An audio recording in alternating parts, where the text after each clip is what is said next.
Diamond Harbour কেন্দ্র যে পাখির চোখ সমস্ত রাজনৈতিক দলের, সেটা আর বলার অপেক্ষা রাখে না। মোটের ওপর ওই কেন্দ্র অভিষেক বন্দ্যোপাধ্যায়ের গড় হিসাবেই পরিচিত। এবার বিজেপিতে যোগ দিয়েই অভিষেক বন্দ্যোপাধ্যায়কে ডায়মন্ড হারবারে লক্ষ লক্ষ ভোটে হারানোর কথা বললেন বিচারপতি অভিজিৎ গঙ্গোপাধ্যায়। তিনি বলছেন, একটা লোক আছে তালপাতার সেপাই, সে এই চক্রান্ত করেছিল। এটা কোনো স্টিং অপারেশন নয়, টিএমসি নেতাদেরই দেখা গেছিল। এখনো অনেকে তাকে সেনাপতি বলছেন, কে জানে কোন যুদ্ধে জিতেছেন। আমাকে তার বিরুদ্ধে দাঁড় করালে আমি ভয় পাই নাকি? আমি তার দুর্বৃত্ত দলকে দেখিয়ে দেব কিভাবে জিততে হয়। ডায়মন্ড হারবারে তাকে আমি হারাবো, তাকে লক্ষ লক্ষ ভোটে হারাবো। কি বলছেন তিনি, শোনাবো আপনাদের। একটা লোক আছে তালপাতার সেপাই না সেনাপতি কি বলে ডাকে সব তৃণমূলের নেতারা তাকে। সে অ্যালকেমিস্ট বলে একটা কোম্পানি ছিল তার খুড়শ্বশুরের, তাকে দিয়ে এই পুরো কাণ্ডটা করেছিল। এটা একটা চক্রান্ত। এটা কোনো আপনার কি বলো, এটাকে স্টিং অপারেশনই নয়। এটা ওই ভদ্রলোককে ইউজ করে একটা চক্রান্ত করা হয় বিভিন্ন লোককে। যখন সেই তালপাতার সেপাই রাজনীতিতে দাঁড়াতে চাইছিল, তখন সে চায় যে তার বিভিন্ন যে সিনিয়র নেতা যারা আছে তাদের নামে একটা বদনাম রটিয়ে দিতে। সেই জন্য এই কাজটা করা হয়েছে। সুতরাং এইটা কোনো দুর্নীতির সঙ্গে এর সংস্থান অনেক দূরে। আগে চক্রান্তের দিকটা দেখতে হবে, যে কে চক্রান্তটা করেছিল, কেন চক্রান্ত করেছিল। এটি তো শুরু করেছে, অ্যালকেমিস্টের তদন্ত তো শুরু করেছে। টিএমসি নেতাদেরই তো দেখা গেছিল, আর কাকে দেখা গেছিল? অবশ্যই অবশ্যই তারা চক্রান্তের শিকার।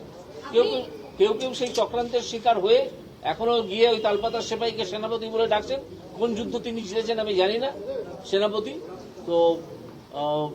ঠিক আছে, দেখা যাক। দাঁড়ালে দাঁড়াবেন, আমি কি ভয় পালিয়ে যাবো? যদি আমাকে বিজেপি তার বিরুদ্ধে দাঁড় করায়, আমি কি ভয় পালিয়ে যাবো? এবং আমি দেখিয়ে দেবো তার দুর্বৃত্ত দলকে কিভাবে মোকাবিলা করতে হয়। তার একটা পরিষ্কার দুর্বৃত্ত দল আছে ডায়মন্ড হারবারে, তাদের মোকাবিলা করেই তাকে লক্ষ লক্ষ ভোটে হারাবো। প্রসঙ্গত, মঙ্গলবার যেন জবনিকা পতন হলো। আমি বিজেপিতে যোগ দিচ্ছি, বিচারপতির পদ থেকে ইস্তফা দিয়ে স্পষ্টভাবে সেই কথা জানিয়ে দিলেন অভিজিৎ গাঙ্গুলি। তিনি বললেন, সম্ভবত আগামী 7ই মার্চ তিনি বিজেপিতে যোগ দেবেন। দল বলবে যে লোকসভা নির্বাচনে তিনি প্রার্থী হবেন কিনা। বিজেপিতে যাওয়ার কথা বলে বিচারপতি গাঙ্গুলি জানান, তৃণমূলের মতো দুষ্কৃতী দলের সঙ্গে লড়াই করার জন্য বিজেপির মতো একটা দলের সত্যিই দরকার ছিল। তার সাফ কথা, রাজ্যের শাসক দলের সঙ্গে লড়াই করার জন্য, তাদের দুর্নীতিকে রোখার জন্য একমাত্র ভরসা বিজেপি। তিনি আরও বলেন যে তাকে শাসক দলের তরফ থেকে বহুবার আক্রমণ করা হয়েছিল, অপমানজনক বহু কথা বলা হয়েছিল। সেই বিষয়গুলোই অনুপ্রেরণা দিয়েছে তাকে এই সিদ্ধান্ত নিতে। তিনি আরও বলছেন, রাজ্যের শাসক দলের মুখপাত্রই এমন কথা বলেন যাতে করে দলের কেলেঙ্কারি ফাঁস হয়ে যায়। বড় বড় দুষ্কৃতী মন্ত্রী আমলার ছদ্মবেশে লুকিয়েছিলেন, তারা জেলে আছেন বা অন্যত্র আছেন। অর্থাৎ বিজেপিতে যাওয়ার কথা বলে শাসক দলকে কটাক্ষ করার কোনো সুযোগ ছাড়লেন না।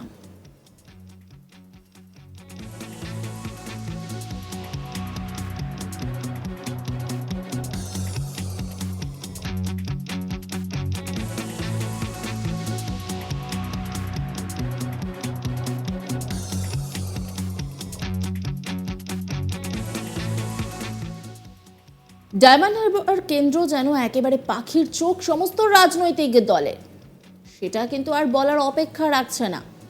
মোটের ওপর ওই কেন্দ্র অভিষেক বন্দ্যোপাধ্যায়ের গড় হিসাবেই পরিচিত। এবার বিজেপিতে যোগ দিয়েই অভিষেক বন্দ্যোপাধ্যায়কে ডায়মন্ড হারবারে লক্ষ লক্ষ ভোটে হারানোর কথা বললেন বিচারপতি অভিজিৎ গঙ্গোপাধ্যায়। তিনি বলছেন, একটা লোক আছে তালপাতার সেপাই, সে এই চক্রান্ত করেছিলেন। এটা কোনো স্টিং অপারেশন নয়, টিএমসি নেতাদেরই দেখা গেছিল। এখনো অনেকে তাকে সেনাপতি বলছেন, কে জানে কোন যুদ্ধে জিতেছেন।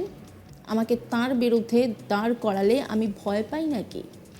আমি তার দুর্বৃত্ত দলকে দেখিয়ে দেব কিভাবে জিততে হয়। ডায়মন্ড হারবারে তাকে আমি হারাবো, তাকে লক্ষ লক্ষ ভোটে হারাবো। তিনি কি বলছেন, শোনাবো আপনাদের। একটা লোক আছে তালপাতার সেপাই না সেনাপতি কি বলে ডাকে সব তৃণমূলের নেতারা তাকে। সে অ্যালকেমিস্ট বলে একটা কোম্পানি ছিল তার খুড়শ্বশুরের, তাকে দিয়ে এই পুরো কাণ্ডটা করেছিল। এটা একটা চক্রান্ত। এটা কোনো আপনার কি বলো, এটাকে স্টিং অপারেশনই নয়। এটা ওই ভদ্রলোককে ইউজ করে একটা চক্রান্ত করা হয় বিভিন্ন লোককে। যখন সেই তালপাতার সেপাই রাজনীতিতে দাঁড়াতে চাইছিল, তখন সে চায় যে তার বিভিন্ন যে সিনিয়র নেতা যারা আছে তাদের নামে একটা বদনাম রটিয়ে দিতে, সেই জন্য এই কাজটা করা হয়েছে। সুতরাং এইটা কোনো দুর্নীতির সঙ্গে এর সংস্থান অনেক দূরে। আগে চক্রান্তের দিকটা দেখতে হবে যে কে চক্রান্তটা করেছিল, কেন চক্রান্ত করেছিল, এটি তো শুরু করেছে, অ্যালকেমিস্টের তদন্ত তো শুরু করেছে। টিএমসি নেতাদেরই তো দেখা গেছিল, আর কাকে দেখা গেছিল? অবশ্যই অবশ্যই তারা চক্রান্তের শিকার। কেউ কেউ সেই চক্রান্তের শিকার হয়ে এখনো গিয়ে ওই তালপাতার সেপাইকে সেনাপতি বলে ডাকছেন। কোন যুদ্ধ তিনি জিতেছেন আমি জানি না, সেনাপতি তো। ঠিক আছে, দেখা যাক। দাঁড়ালে দাঁড়াবেন, আমি কি ভয় পালিয়ে যাবো না? যদি আমাকে বিজেপি তার বিরুদ্ধে দাঁড় করায়, আমি কি ভয় পালিয়ে যাবো? এবং আমি দেখিয়ে দেবো তার দুর্বৃত্ত দলকে কিভাবে মোকাবিলা করতে হয়। তার একটা পরিষ্কার দুর্বৃত্ত দল আছে ডায়মন্ড হারবারে, তাদের মোকাবিলা করেই তাকে লক্ষ লক্ষ ভোটে হারাবে। প্রসঙ্গত মঙ্গলবার যেন জবনিকা পতন হলো, আমি বিজেপিতে যোগ দিচ্ছি। বিচারপতির পদ থেকে ইস্তফা দিয়ে স্পষ্টভাবে সেই কথা জানিয়ে দিলেন অভিজিৎ গাঙ্গুলি। সম্ভবত আগামী 7ই মার্চ তিনি বিজেপিতে যোগ দেবেন বলেও সাফ জানিয়ে দিয়েছেন। দল বলবে যে লোকসভা নির্বাচনে তিনি প্রার্থী হবেন কিনা। বিজেপিতে যাওয়ার কথা বলে বিচারপতি গাঙ্গুলি জানান, তৃণমূলের মতো দুষ্কৃতী দলের সঙ্গে লড়াই করার জন্য বিজেপির মতো একটা দলের সত্যিই দরকার ছিল। তার সাফ কথা, রাজ্যের শাসক দলের সঙ্গে লড়াই করার জন্য, তাদের দুর্নীতিকে রোখার জন্য একমাত্র ভরসা বিজেপি। তিনি আরও বলেন যে তাকে শাসক দলের তরফ থেকে বহুবার আক্রমণ করা হয়েছিল, অপমানজনক বহু কথা বলা হয়েছিল। সেই বিষয়গুলো অনুপ্রেরণা দিয়েছে তাকে এই সিদ্ধান্ত নিতে। তিনি আরও বলছেন, রাজ্যের শাসক দলের মুখপাত্রই এমন কথা বলেন যাতে করে দলের কেলেঙ্কারি ফাঁস হয়ে যায়। বড় বড় দুষ্কৃতী মন্ত্রী আমলার ছদ্মবেশে লুকিয়েছিলেন, তারা জেলে আছেন বা অন্যত্র যাচ্ছেন। অর্থাৎ বিজেপিতে যাওয়ার কথা বলে শাসক দলকে কটাক্ষ করার কোনো সুযোগই ছাড়লেন না অভিজিৎ গাঙ্গুলি।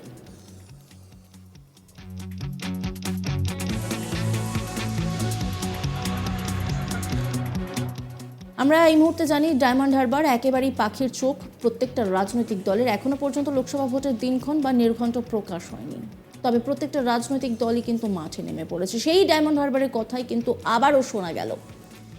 ইতিমধ্যেই আমরা জানি অভিজিৎ গাঙ্গুলি তিনি রাজনীতির পথে পা বাড়াচ্ছেন, তিনি বিজেপিতে যোগ দিচ্ছেন বলেও তিনি জানিয়েছেন। এবার বিজেপিতে যোগ দিয়ে অভিষেক বন্দ্যোপাধ্যায়কে ডায়মন্ড হারবারে লক্ষ লক্ষ ভোটে হারানোর কথা বললেন বিচারপতি অভিজিৎ গঙ্গোপাধ্যায়।